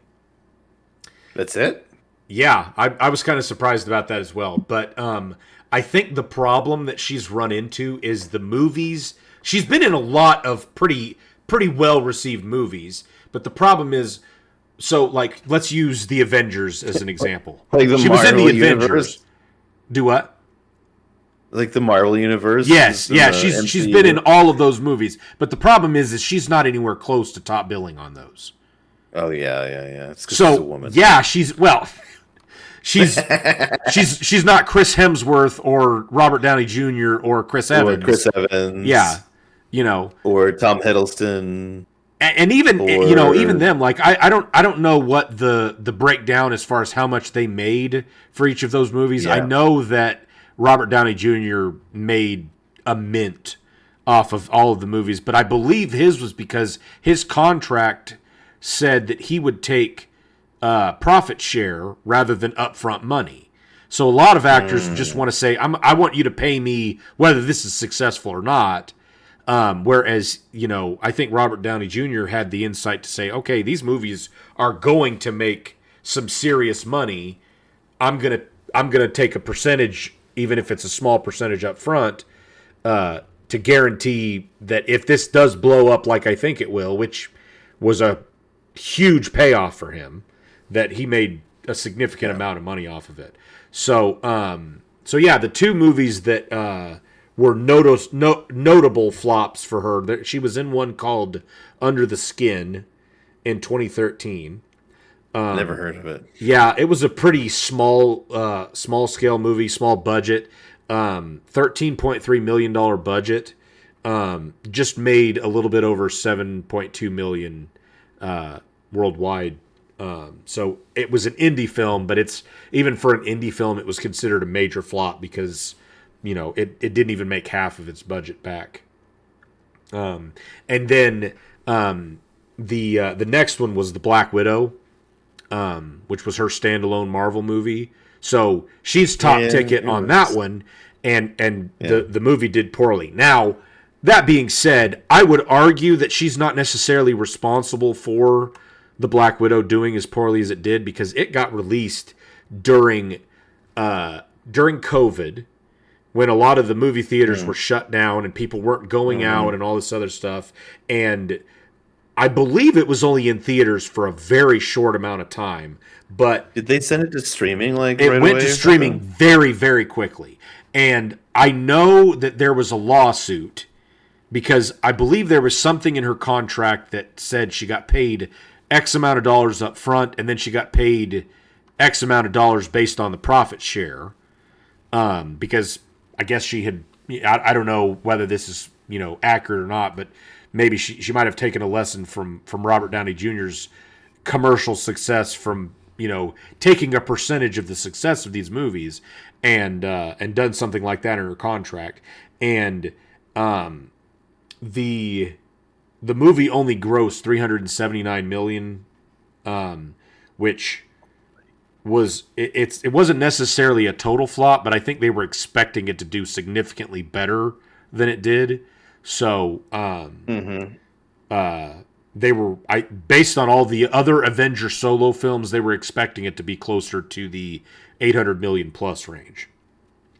But that kind of gave me a room for a question about what they're treating as a metric for success anymore, because we are used to, especially us as millennials, we're used to looking at things from a perspective of the way that things have been for the majority of our life, and streaming services have completely changed the dynamic from how monetization works and how much a success.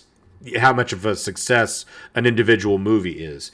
Tim Allen makes an enormous amount of money every year for the Santa Claus movies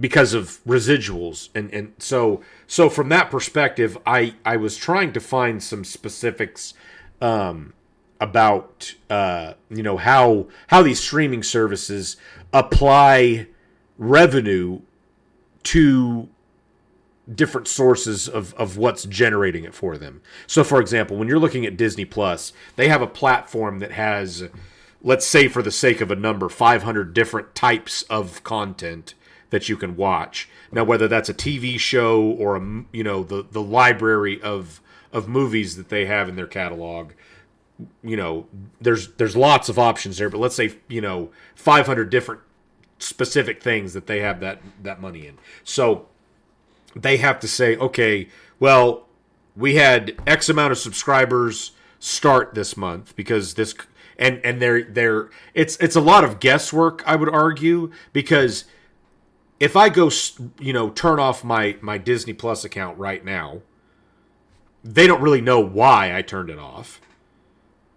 I mean, I can fill out that they'll probably have like a little survey that I'll fill out that may or may not ask me why, or why I'm leaving, and if I feel like giving it enough information. But most of the time people just skip over that as to why they're quitting. So or they just click or click something to get out of it as fast as possible. Right. Yeah. So, I hate it when they ask me. It's like, no, piss off. yeah, I don't want yeah. I'm trying to cancel my subscription, and you're irritating me. So leave me alone. Yeah. So they've got some metrics that they do about when they acquire new subscribers. They try to apply a percentage of that to if they watch a specific title. So, for example, if I did not have a subscription, I start my subscription, and then in the first session when I log in, I immediately went and watched Black Widow, then they would attribute that subscription highly, like a high percentage of that subscription to the Black Widow, because it seems apparent to them that that's where I was intending to go. So they've created some metrics like that. And so if they did apply that for the Black Widow and they got a million new subscribers, their rate per subscription that they apply is $120 typically, because it's a monthly subscription. So if they did that and they got a million views on Disney Plus, then they're applying a value of $120 million of success to that movie. And that's the metric that they're using, similar to what we would refer to as box office. So So that's kind of how the new model works. But there's all kinds of other variables that they're taking into consideration as far as, subscriber retention and total viewing hours. Are they watching the movie? Did they start the movie and finish it? Are they watching it multiple times? This is their favorite movie. They've seen it 15 times in the last 6 months. Things like that. So, applying it. And then there's another one they call it a franchise halo effect. And what that is so when you go watch Iron Man, you watch Iron Man 2, and then you watch Iron Man 3, and then you watch the Avengers, because you're in an ecosystem of film that's pulling you to watch something that's associated with that. So basically they view that content as boosting other content to connect to that.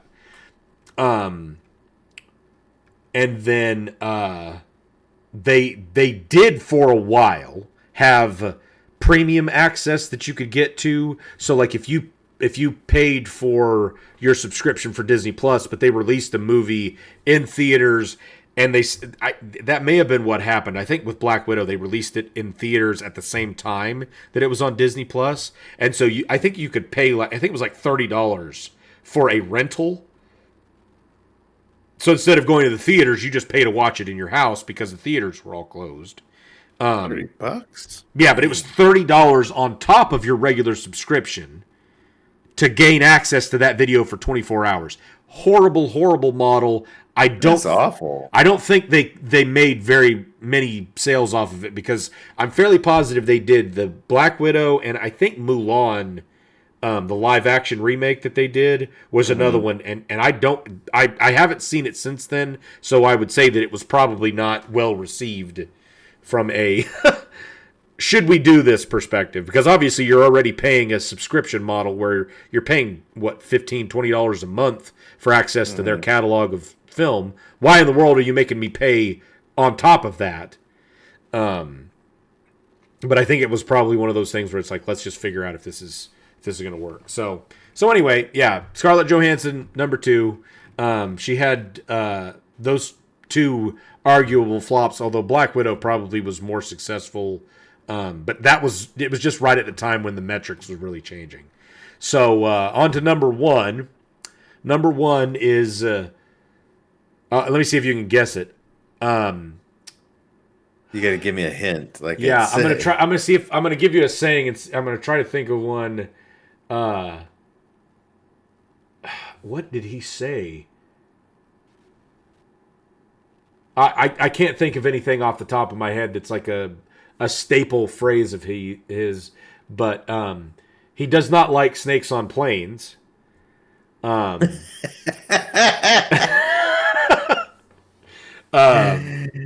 so tired of these snakes on this plane. Yeah, exactly. Samuel L. Jackson. Yes. Yeah. So he is worth an estimated $250 million, and has had 2 significant box office flops. He made one in '97, $20 million budget. Was it Shaft? No, it's called 187. I'd never even heard of it. $20 million budget, $5.7 million in box office sales. And I'm sure you've heard of this other one, Black Snake Moan. Wait, Samuel L. Jackson was in that? Yep. Oh, That's right. No, he is. He's the old guy. That's right. Yeah. So he looks so different. Yeah, in that movie. I don't know a ton about that movie. I've never seen it, but it had a very modest cost of $15 million, and it didn't even break $11 million in sales. So Yikes. Yeah, those are our top 3 most. I don't know. I guess you could call them the most wealthy, while still hanging on to significant numbers of flops. Because obviously I only listed 2 for each, because it would take me a while to go through all of the flops that they had, but those were Yeah. the notable ones. So yeah, can't all be winners. Nope, we can't all be winners. Yeah. Speaking No. from literal experience from roughly About 18 minutes and 31 seconds ago. hang with us, guys. Yeah. I promise that it will. We're Yeah. getting better. We're Yeah. gonna get better. Yeah. Yeah, eventually. Yeah. So speaking of getting better, let's just dive right into going deep with Dick. So Yeah, let's do that. So, yeah, I'm glad we had that conversation with Jordan, and there were a couple of points that Yeah. I know that we kind of talked about that kind of hit on the topic I want to talk to about tonight, which is adulting. okay. This is I thought about it this week. Well, in the last week. And it's like anytime anyone ever says the word adulting, I think it's kind of a silly word. Like yeah, 100%. Like, yeah, you're just, doing what you're supposed to do. Yeah. well, yeah, we'll get to that. Absolutely. But like to take a word adult, which is a noun describing a fully grown person, and to make it into a verb of some sort, Yeah. it's a little weird. And it's almost like it's more of a derogatory verb as well.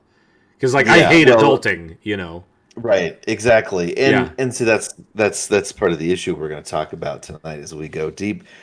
I I decided I wanted to look it up though because I feel like, obviously thinking back to when I was a kid, I don't remember my parents complaining about adulting or even that being a word. Yeah. So I had to find out, like, when did we start using when did the word adulting start existing in our zeitgeist, in our Yeah. culture? And it's really only about 10 years ago. I was going to say, if I had to guess, I would say it was probably around 2015.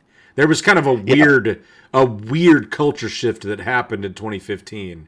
Because like it feels like the last 10 years have been longer than the first, because I was born in 86. So I was almost 30 years old when in 2015. And so the eternity that it feels like it's been since then, with the way that culture has shifted and changed, and the mentality of both children and adults is so different. I mean, it was kind of like what Jordan was talking about with meeting these people, because you have no idea how they're actually going to be in person, and so half the time it's like, oh yeah, that person was just not worth meeting, and so amazing that he was able to meet people that actually were worth meeting, and funny and positive interactions and stuff like that, because I would have been willing to bet, if it was just me gambling, if I was a gambling man,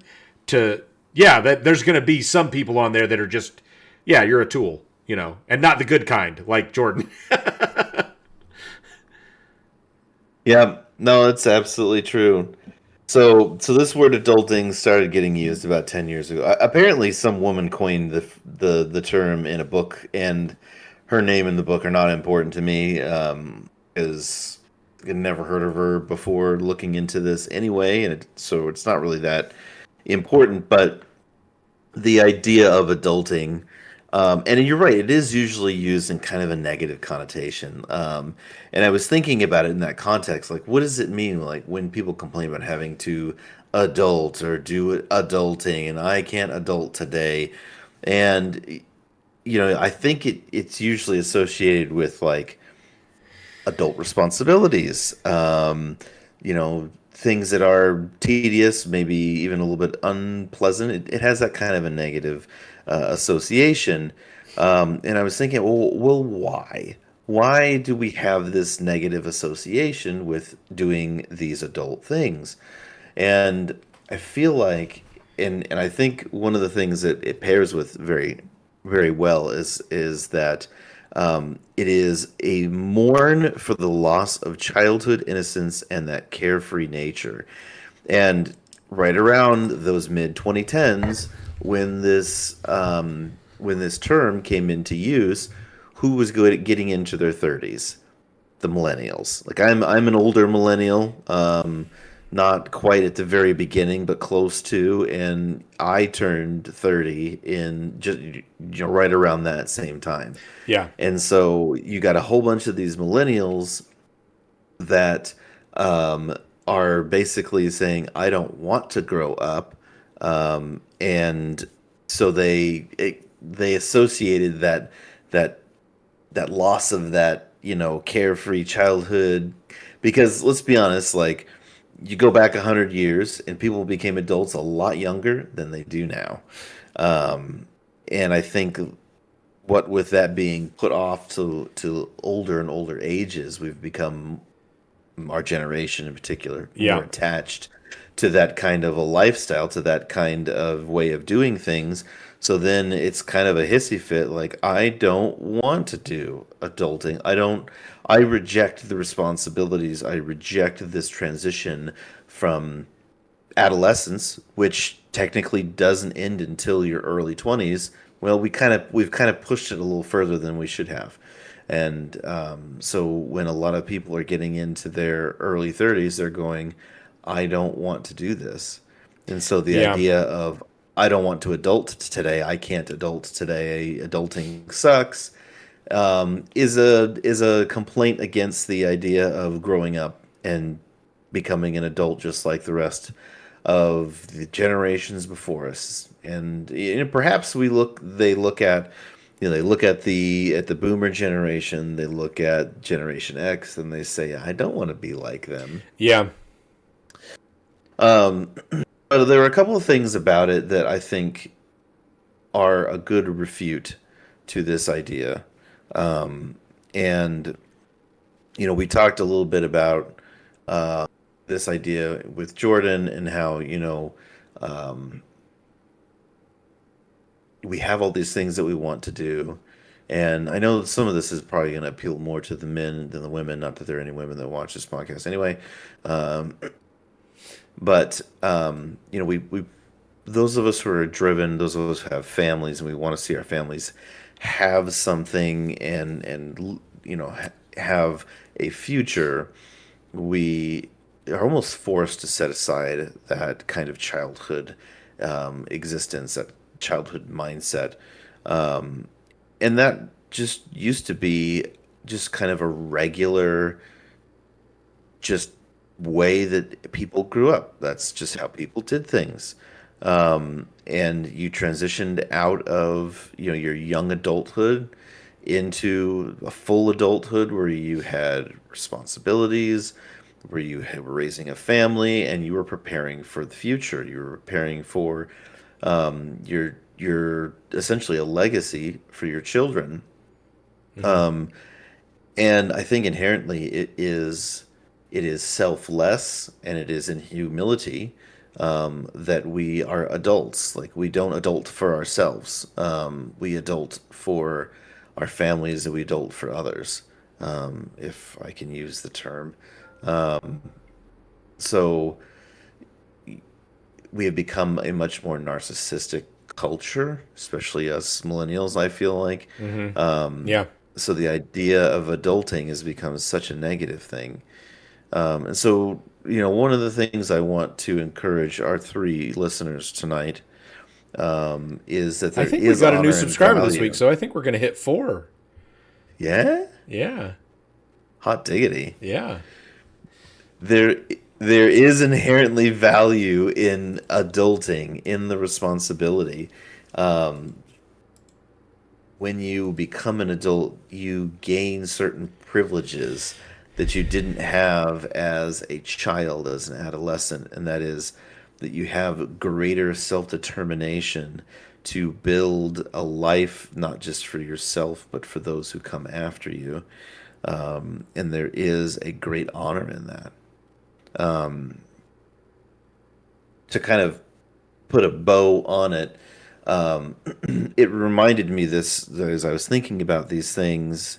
I was reminded about a couple of books. One that I read a couple of years ago, and one that I have been reading, and they're both on Stoic philosophy.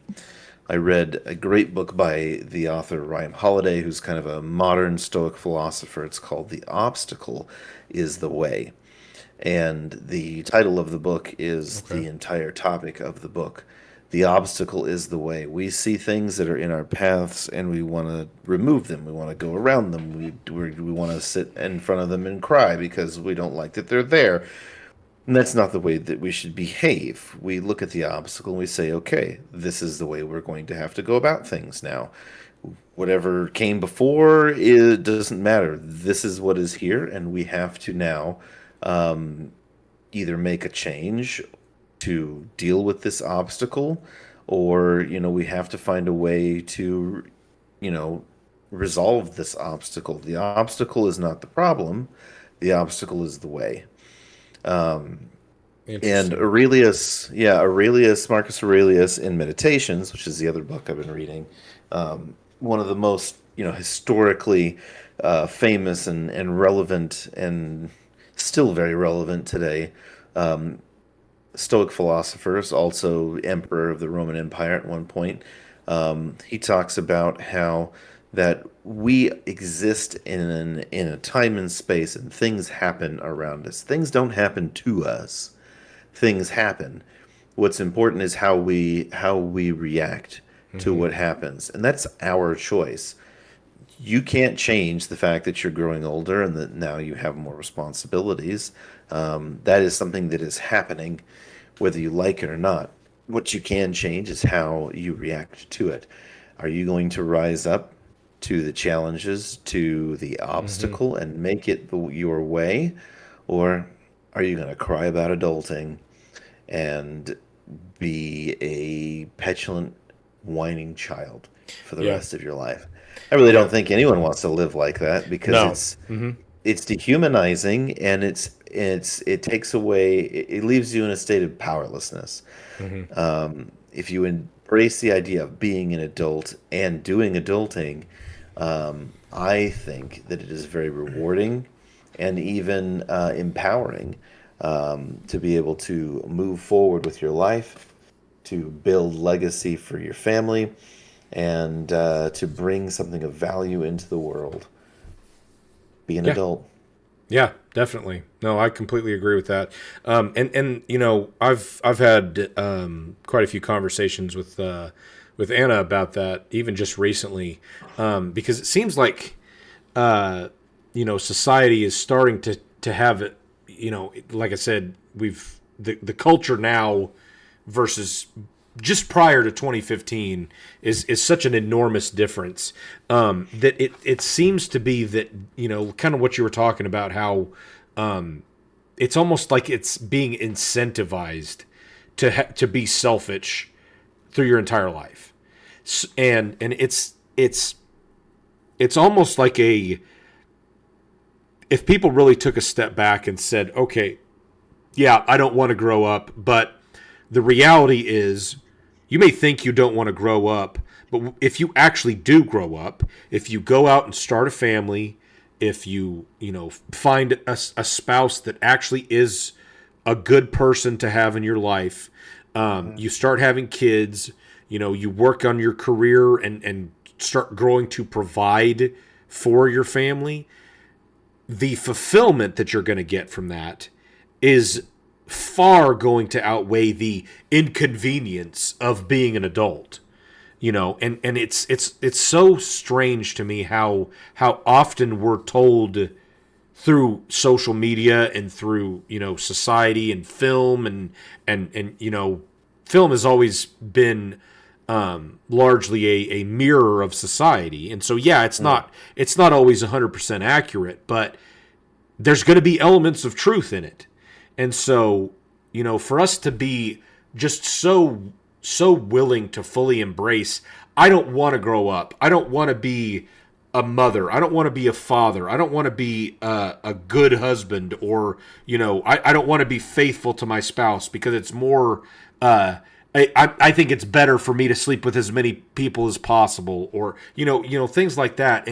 And when you really step back, and if you could really get to the meat and bones of the conversation with somebody.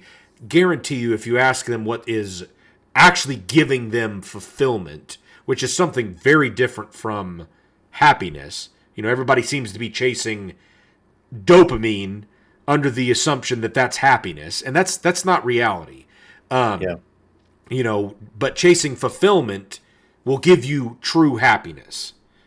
And so, if you could really get to interviewing people and get to the truth that they don't even know they're necessarily giving you, I guarantee you that they would find more fulfillment in the things that we're talking about here by actually being an adult, actually being a good and present father and hard worker and keeping your commitments and all this stuff than you would. Oh yeah, I got the latest video game, or I won the lottery, or whatever other asterisk you want to throw in there, because that's fleeting dopamine. It's going to give you a high for a second, and then it's going to be gone. And if you really do want to be and experience happiness, you're going to get there through fulfillment, not from chasing the most likes on, your picture on Facebook or whatever, So, yeah. Or views on YouTube. Yeah, exactly. And, yeah, and that's one of the things, like, really what this, part of why we've started this podcast is to really create some level of, call it what you want, but I would view it as authentic perspective on finances and how to grow and interact with the world around you, because having and even creating a support group around it. We've talked about possibly starting a men's Discord, whatever you want to call it, for this show, and Community. Community. We're Once we have some dads, yeah, exactly. Dads supporting dads and stuff like that. And there's I know for me personally that it's been very great in my life to have the friends and family that I have had, because I know there's people that are going to be out there that don't know what it's like to have a group of actual friends that are not just like, oh yeah, you tell me something and I don't care, I'm just trying to figure out a way that can benefit me, and if it doesn't, I'm out. Like legitimate, like, you tell me you're successful, I am super happy for you, and if there's anything I can do to make you more successful, that's the kind of friend I want to be.